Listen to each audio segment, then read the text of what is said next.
Well,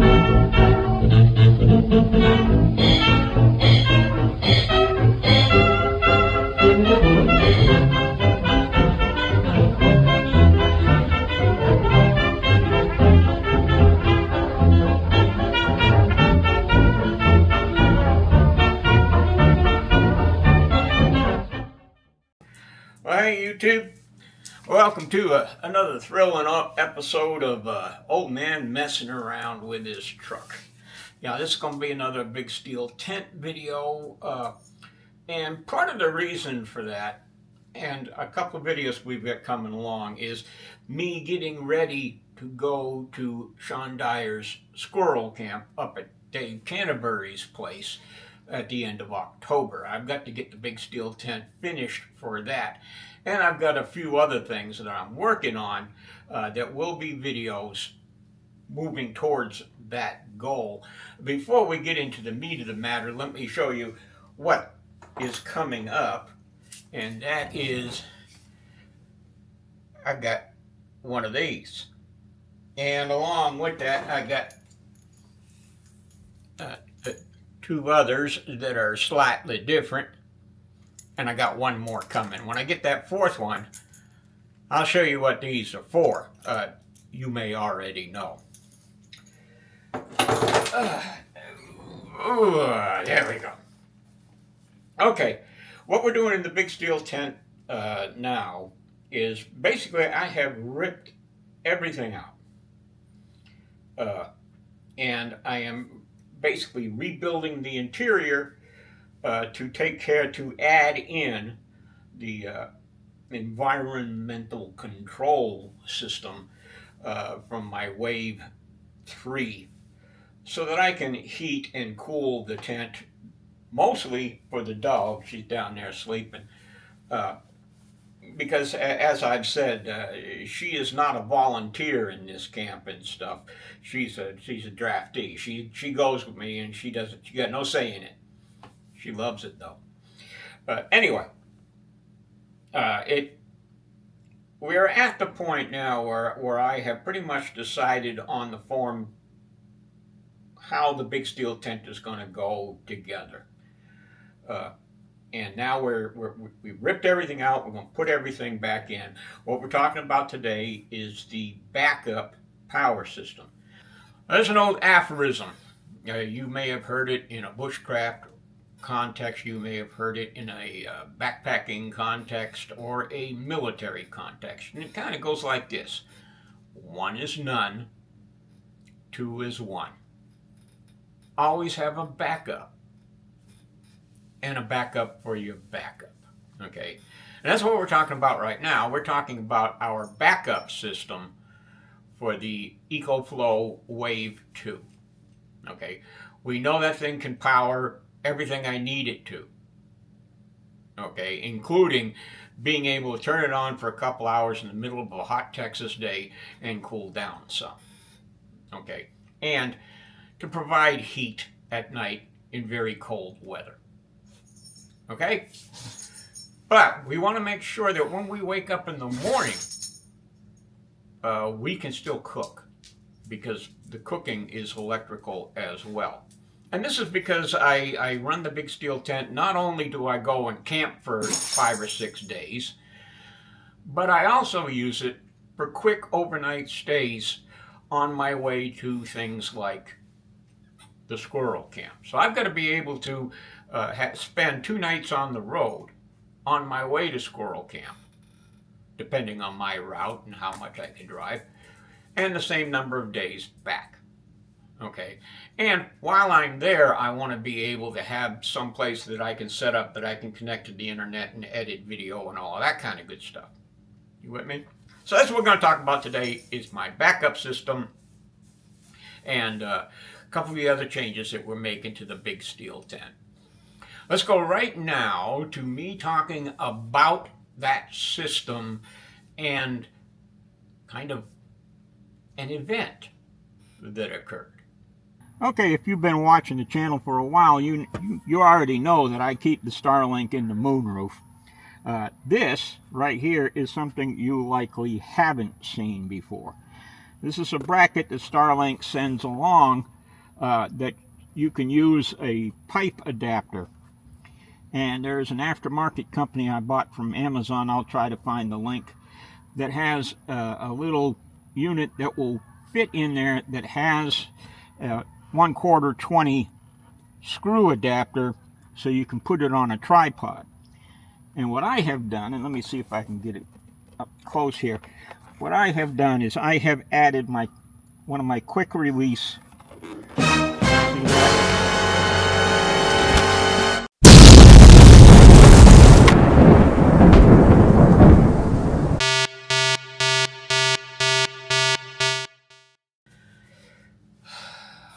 What you saw there was the demise of a $900 camera. To be fair, when I bought this one, and this is the one that had its demise, when I bought this one, it didn't cost me anywhere near that much, as it was an introductory offer and I had a coupon. It's the replacement that cost me $900. This is my DJI Pocket 3 Osmo camera. It is fantastic. And I love it so much, I am willing to spend $900 on it. Okay. What has happened to this is we've got power on it. Right about now, this gimbal right here should be flipping around and focusing on you. Okay, but it's not. The gimbal broke. So I could use it like we're doing right now, but I can't use it for anything else. It will not follow me. I cannot adjust the frame using the phone like I usually do. What I will be able to do with this and how it's going to be used in the future is, one of the great things about the Osmo Pocket 3 is the product feature, okay, where I can bring something close to the lens and it will show it in great detail. Okay, that's what we'll be using this for in the future. It's a single focus, and if I can zoom, but anything that involves moving the head is gone. Okay, so I can lay this down and over here on the table, like I do sometimes explaining a piece, I can set this down, and you might see it sometime in the future, just kind of sitting on a tripod looking down. But we had to wait until we got this camera before we could continue shooting the video. And in that video I talk about showing you what I did to the Helibox bed system. I went ahead and did it, and I'll just briefly tell you what I did is I lowered the bed about 2 inches. I previously had it elevated so that it would clear things like the armrest and the center console and things like that. What I did is I just went in there, completely destroyed my warranty. I'm not worried about that. The Helibox system is a good one. I'll include a link to that in the video here. But I lowered it down and about 2 or 3 inches, and everywhere it came in contact with the interior of the vehicle, I took a jigsaw and I done some surgery to it. Okay. You're going to see some other things I've done in the video, but right now, let us go back to talking about the backup system. Okay, we're going to try to not destroy this camera. What we have here is, this is the backup power supply. This is my Vitoman Jump 1000. It has a connection for the jumper cable that I can jump start the truck if need be. I think that's a great thing. Okay, and just to show you what is hooked up right now, this cable here is a USB-C cable that goes to the fan that is going to draw air out of the truck. Okay, we'll show you that here in a second. This cigarette lighter connection here is what runs the Starlink. and we'll show you that here in a minute as well. This little gray cable here is one that goes to the back of the truck that will run the lighting system inside the truck, and we will show you that and maybe come out after dark to turn that on. Now, in addition, I have got a plug-in cable that goes to a multiple plug-in port back in the back, and another USB-C power cable, power delivery cable that will go to the back, and I'll be able to run my cooking and stuff like that, the laptop, in the morning if for some reason I wake up and the EcoFlow is dead. Okay, the test today is going to be to see how long it takes to recharge this. Now let me turn this on. Okay, and if you look, we're at 73% capacity on this battery right now. I hope you can see that. We had a power outage yesterday, and I was able to run my entire office, my computer, my television display, a fan, and charging the phone, and my printer all yesterday afternoon while the power is out using my Veto Man, and I used 27% of the power, which I think is probably going to be a decent representation of what I would use overnight, strictly with nothing but the Starlink and the lights. Okay, and now what we're going to do is we're going to take these cables. We're going to see how long it takes that to charge up while we are running a couple of things. Okay, this is the cable end for the one of my 12C van 120 watt panels. And what I like about this is you can attach this to 3 different solar setups, and 4 or 5 if you've got the right adapters. So what we're going to do is we're going to plug in one, use the right plug here. That is one 120 watt panel. And you can see right now we're pulling in 70 watts. And it says it should take about 5 hours to charge. Now we're going to take the other one,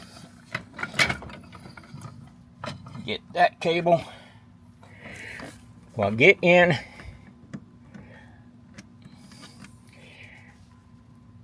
and now we've got 116, 123, almost 144, about 140 watts of input, and it says it'll take two hours to recharge.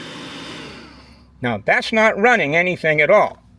So let's turn on the Starlink. Okay, and let me go over here and check and see if it's on. And the Starlink is running, and when it's running, it pulls about 30 to 60 watts, depending on what it's doing at the time. Okay, now the next thing we're going to do is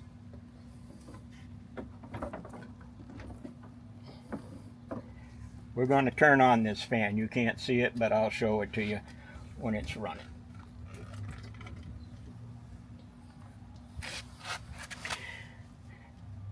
Okay, so now we've jumped up to 3.5 hours it's going to take to recharge, pulling in 103 watts and running the Starlink and the fan, which is what would be running during the day, and definitely what would be running during the night. If I run both of these I'd run the fan all night, I'd run the lights long enough to read before I went to sleep, and I'd run the Starlink for about the same time. Okay, I'm going to try not to kill the camera and push this back in its slot where it belongs, and then we'll show you the other 2 components. Okay, so this is the Starlink set up the way it's going to be at a campsite. I may even do this when I do my overnight treks, my camping trips while I'm driving. What this does is it allows me to move the Starlink around and use the app on Starlink, the phone app, to get it pointed in exactly the right direction at exactly the right angle. Okay, and let's turn this just a tad. All I've done is use one of my camera tripods and one of my camera quick release brackets on top of the tripod, and I have screwed a bracket into the back of the Starlink. Hi there. Welcome to the work in progress. And those of you who have been following the Big Steel Tent know that this is a major reconstruction project. I've completely taken everything out except for the bed, and I have added an extension onto the bed. This is so the dog will be able to come up and cuddle next to me like she likes to. Coming from the front, we have this surge protector and this USB-C that is connected to the backup battery up front, and will just pretty much just be laying there most of the time. Okay, so there you go. What I'll show you, a little addition we made back here as well. If you see this little blue block right here, that is a switch for this light. Okay, that light won't be hanging there all the time. It'll swing back and forth. We'll just stow it until needed. This system, and we'll go in the cabin and talk about it, that's something I've had for about 10 years. We'll come out here later on this evening and do a nighttime test on this lighting. Well, there's the light. Give it another click. Got 3 settings. This is what it'll look like while I'm getting ready to go to bed. Okay, so there we go. Backups to the backup. Let us review. While I'm driving, the vehicle, through a 12-volt cigarette lighter connection, keeps the backup battery, the Veto Man, keeps it charged. There is a 100-watt panel permanently attached to the top of the roof in the back that keeps the EcoFlow topped off. That means I arrive at my destination with 2 batteries that are fully charged. They are always fully charged. I have a backup to the EcoFlow, or I can attach it to the car through what they call a alternator charger, and the car will keep the EcoFlow topped off. I don't use that much because it does present a drain, an extra load on the alternator, and it will limit its life. So I only use that in emergency situations. Okay? When I am parked for long term, well, let's back up. If my destination is a overnight stay on a multi-day trip, say to the squirrel camp, well, then I am going to choose a place that has shore power that I can plug my devices into and never lose any charge on the batteries at all. Okay?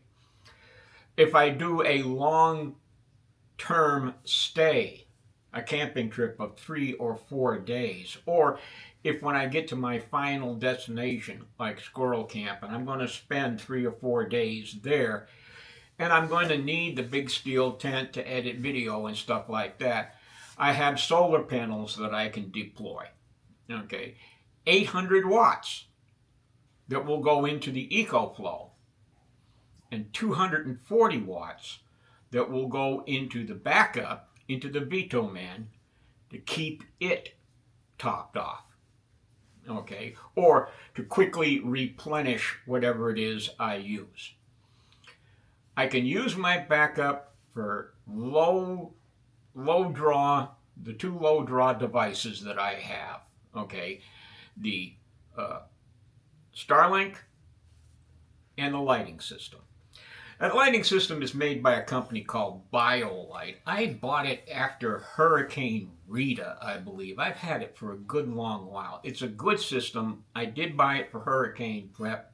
It's got 3 lights similar to the one you saw, and I will be using all 3 of them.